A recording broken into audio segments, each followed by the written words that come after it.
नमस्कार, मैं हूं सत्यपाल और आप देख रहे हैं CWB हिंदी न्यूज। शक संवत 1946 विक्रम संवत 2081 आज वैशाख मास के कृष्ण पक्ष की 10वीं तिथि और दिन शुक्रवार है। तदनुसार अंग्रेजी तारीख 3 मई सन 2024। सबसे पहले आज के मुख्य समाचार। चुनाव में ड्यूटी दे रहे कर्मचारियों के हित में इलेक्शन कमीशन का बड़ा फैसला, मिलेगी ये सुविधाएं। हरियाणा कांग्रेस के लिए आसान नहीं होगा लोकसभा चुनाव की डगर, पूर्व सीएम हुड्डा के रास्ते में बागियों की रोडे। हरियाणा में होगी 1200 नए पटवारियों की भर्ती, सीधे मेरिट से होगा सिलेक्शन, बताएंगे पूरी update.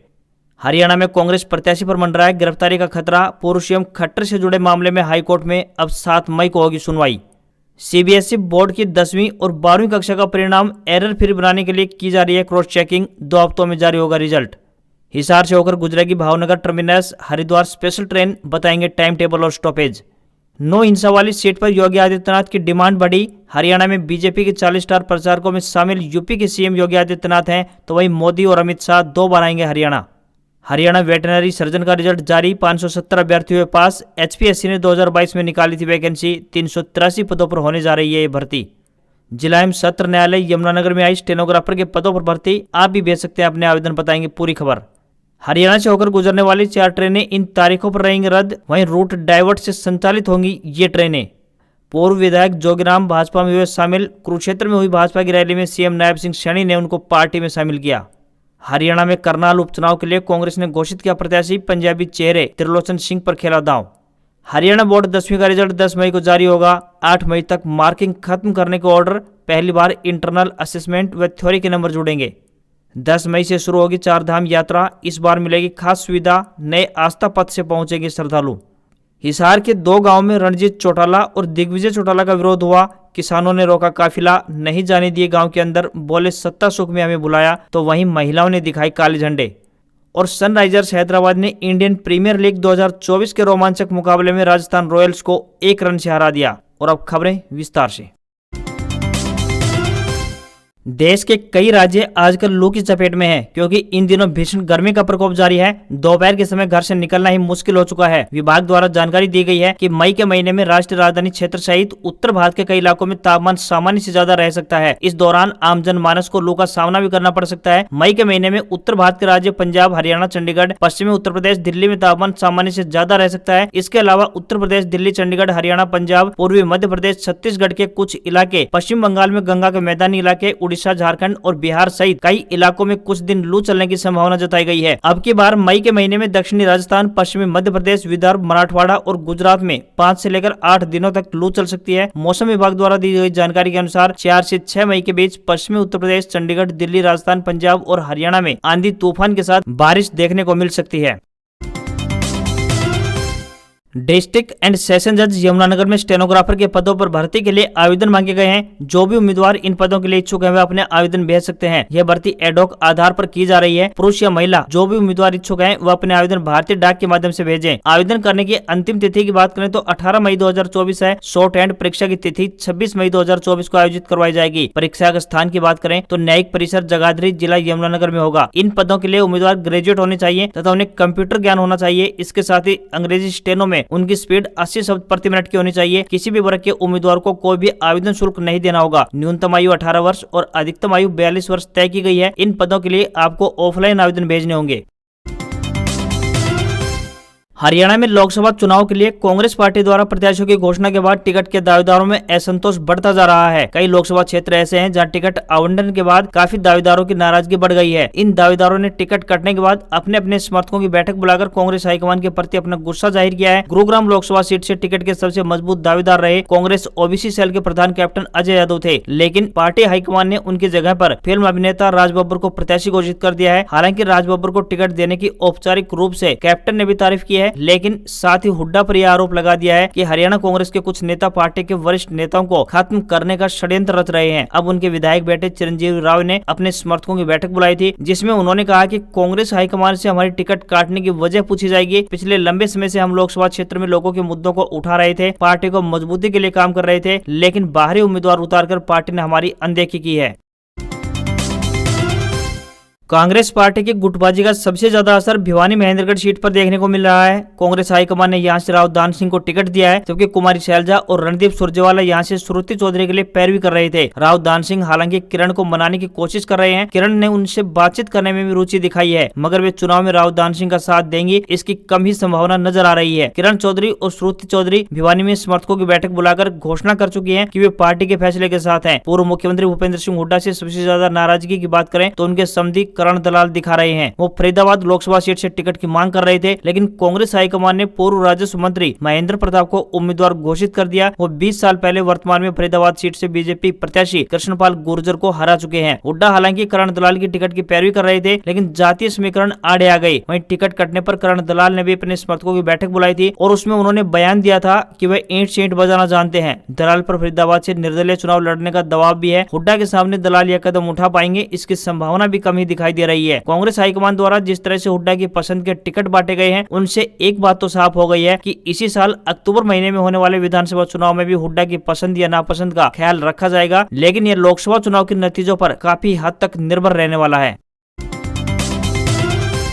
Election commission of India द्वारा लोकसभा चुनाव में ड्यूटी दे रहे कर्मचारियों को लेकर बड़ा फैसला किया गया है। इस बारे में जानकारी देते हुए हरियाणा के मुख्य निर्वाचन अधिकारी अनुराग अग्रवाल ने बताया कि चुनावी ड्यूटी के दौरान पोलिंग सिक्योरिटी कर्मचारी के परिवार को एक्स ग्रेशिया के तहत 30 लाख रुपए तक की आर्थिक सहायता दी जाएगी। चुनाव में ड्यूटी देते समय यदि किसी कर्मचारी की आतंकवादी घटना, गोलीबारी या फिर किसी अन्य हिंसक घटना के कारण मृत्यु हो जाती है तो उसके परिजनों को 30 लाख रुपए दिए जाएंगे। इसी प्रकार यदि किसी कर्मचारी की ड्यूटी के दौरान किसी अन्य वजह से मृत्यु होती है तो उसके परिजनों को 15 लाख रुपए की आर्थिक सहायता दी जाएगी। यदि कोई कर्मचारी असामाजिक तत्वों के हमले के कारण स्थायी रूप से दिव्यांग हो जाता है तो ऐसे भी परिवारजनों को 15 लाख रुपए की सहायता दी जाएगी। इसी प्रकार यदि किसी कर्मचारी के शरीर के किसी अंग या आंखों की दृष्टि चली जाती है तो परिजनों को 7,30,000 रुपए की आर्थिक मदद दी जाएगी। बता दें कि चुनावी ड्यूटी के दौरान केंद्रीय गृह मंत्रालय, राज्य सरकार या फिर किसी अन्य नियोक्ता द्वारा दी जाने वाली अनुकंपा राशि से यह राशि अलग होगी। इसे लागू करवाने की जिम्मेदारी की बात करें तो जिला निर्वाचन अधिकारी तथा पुलिस अधीक्षक की होगी। जो कर्मचारी चुनावी ड्यूटी देंगे उनके लिए ट्रेनिंग केंद्र, डिस्पैच तथा रिसीविंग केंद्रों पर स्वास्थ्य देखभाल, first aid, doctor, paramedical staff और एम्बुलेंस आदि की सुविधा भी उपलब्ध होगी। साथ ही चुनाव की घोषणा की तिथि से लेकर परिणाम घोषित होने की तिथि तक की अवधि चुनाव ड्यूटी की समय अवधि मानी जाएगी।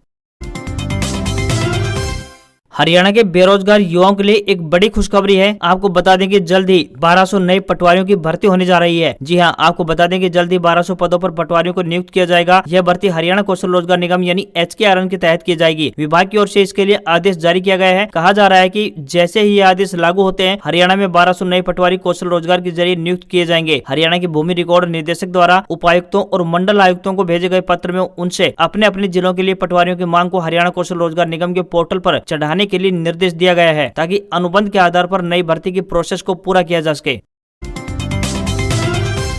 लोकसभा चुनाव की गहमा गहमी के बीच हरियाणा में कांग्रेस पार्टी के लिए एक बड़े झटके वाली खबर सामने आई है। पूर्व सीएम मनोहर लाल खट्टर से जुड़े एक मामले में करनाल लोकसभा सीट से प्रत्याशी घोषित किए गए दिव्यांशु बुद्धिराजा की याचिका को पंजाब एंड हरियाणा हाईकोर्ट से राहत नहीं मिली है। बुद्धिराजा ने पंचकुला में दर्ज FIR व भगोड़ा घोषित करने के आदेश को रद्द करने की गुहार लगाई थी। भगोड़ा घोषित करने के मामले में अब 7 मई को सुनवाई होने जा रही है। इस मामले में हाईकोर्ट उन्हें पेश होने के लिए कई बार समन जारी कर चुका है, लेकिन वे पेश नहीं हुए थे। इसके चलते पंचकुला पुलिस ने दिव्यांशु बुद्धिराजा को भगोड़ा घोषित करार दे दिया था। उनके खिलाफ साल 2018 में पूर्व मुख्यमंत्री मनोहर लाल खट्टर के खिलाफ बेरोजगारी को लेकर फ्लैक्स बोर्ड लगाने पर केस दर्ज हुआ था। हरियाणा सरकार की डिप्टी AG भूपेंद्र सिंह ने बताया कि हाईकोर्ट में याचिका खारिज होने के बाद उनकी मुश्किलें और बढ़ सकती हैं। उन्हें अब पुलिस के सामने सरेंडर करना ही होगा, वरना उन्हें किसी भी समय गिरफ्तार किया जा सकता है। हालांकि इस मामले को लेकर दिव्यांशु बुद्धिराजा का कहना है कि चुनाव में हार के डर से सरकार मेरे खिलाफ षड्यंत्र रच रही है।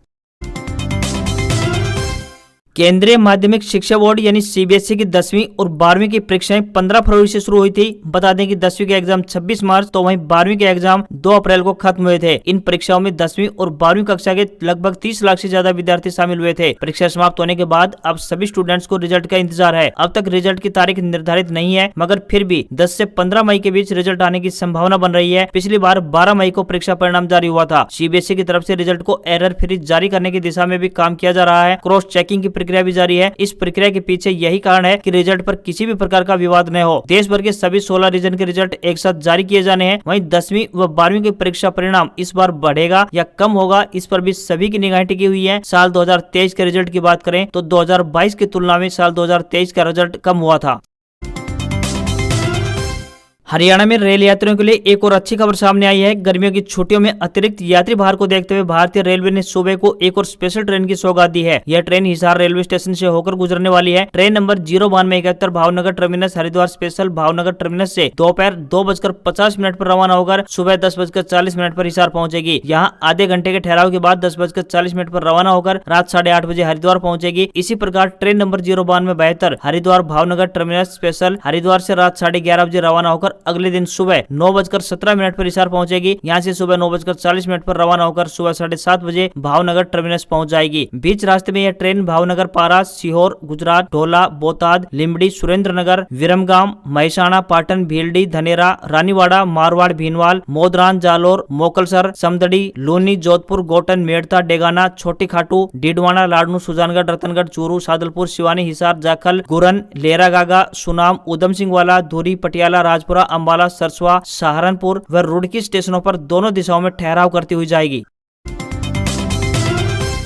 हरियाणा विद्यालय शिक्षा बोर्ड यानी HBSC द्वारा 12वीं कक्षा का रिजल्ट 30 अप्रैल को घोषित किया जा चुका है। अब 10वीं कक्षा के लाखों विद्यार्थी भी अपने रिजल्ट को लेकर उत्सुक हैं। ऐसे में भिवानी बोर्ड के अध्यक्ष VP यादव के हवाले से 10वीं कक्षा के विद्यार्थियों के लिए एक अच्छी खबर सामने आई है। शिक्षा बोर्ड द्वारा इन परीक्षाओं का संचालन 27 फरवरी से लेकर 26 मार्च 2024 के बीच संचालित किया गया था। सूत्रों से प्राप्त जानकारी के अनुसार बता दें कि 10वीं कक्षा का रिजल्ट 10 मई 2024 तक घोषित किया जा सकता है। बोर्ड अध्यक्ष द्वारा 8 मई तक उत्तर पुस्तिकाओं के मूल्यांकन का कार्य खत्म करने संबंधित निर्देश दे दिए गए हैं। 10वीं कक्षा के रिजल्ट का इंतजार कर रहे विद्यार्थी ऑनलाइन माध्यम से अपना रिजल्ट चेक कर सकते हैं। इसके लिए उनको हरियाणा विद्यालय शिक्षा बोर्ड के आधिकारिक वेबसाइट bseh.org.in पर जाना होगा।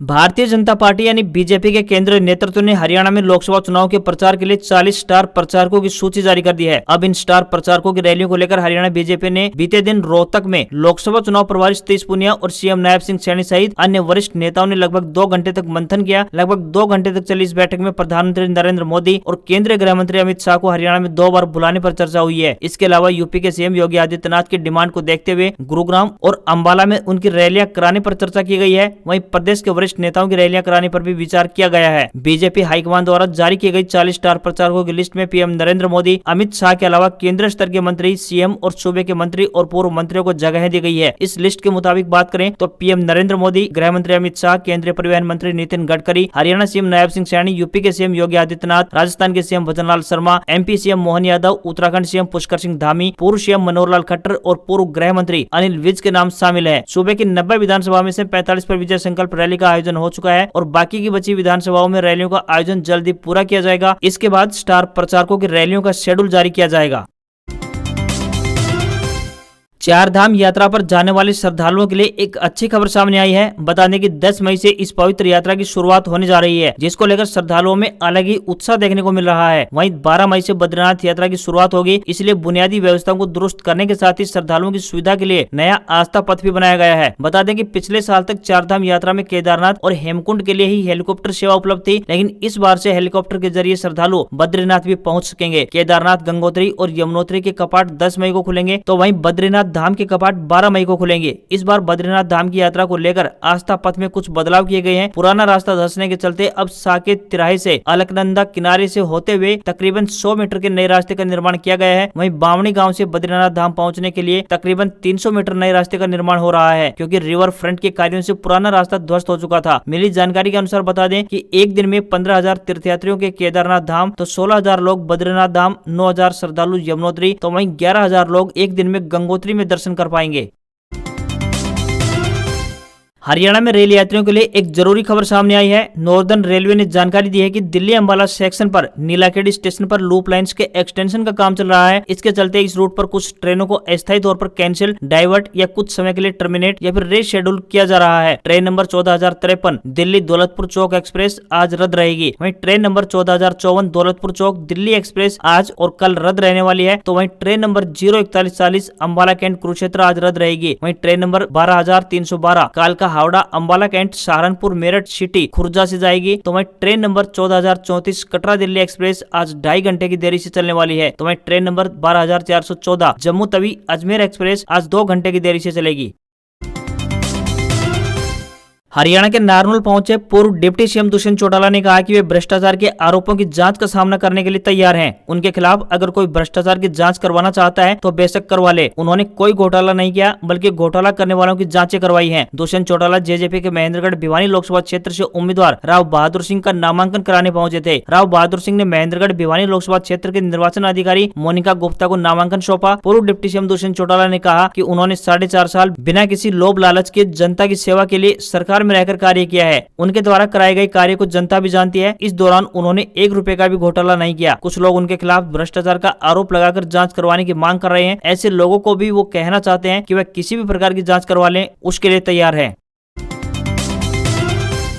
भारतीय शेयर बाजार में बढ़त देखने को मिली है। सेंसेक्स 128 अंक की बढ़त के साथ 74,611 के स्तर पर क्लोज हुआ। वहीं निफ्टी में भी 43 अंकों की तेजी दिखाई दी और ये 22,648 के स्तर पर बंद हुआ। सेंसेक्स के 30 शेयरों में से 18 में बढ़त तो वहीं 12 में गिरावट देखने को मिली है। 10 ग्राम 24 कैरेट सोना 40 रुपए सस्ता होकर 71,670 रुपए पर आ गया है, तो वहीं 1 किलोग्राम चांदी 69 रुपए महंगी होकर 80,119 रुपए प्रति किलोग्राम में बिक रही है। दिल्ली की बात करें तो दिल्ली में 10 ग्राम 22 कैरेट सोने की कीमत 66,400 रुपए और 10 ग्राम 24 कैरेट सोने की कीमत 72,420 रुपए पहुंच गई है। आज खबरों में इतना ही। देखते रहिए आपका अपना हरियाणा का सबसे बेहतरीन news channel CWB Hindi news. नमस्कार। इसी आशा के साथ आपका दिन शुभ रहे।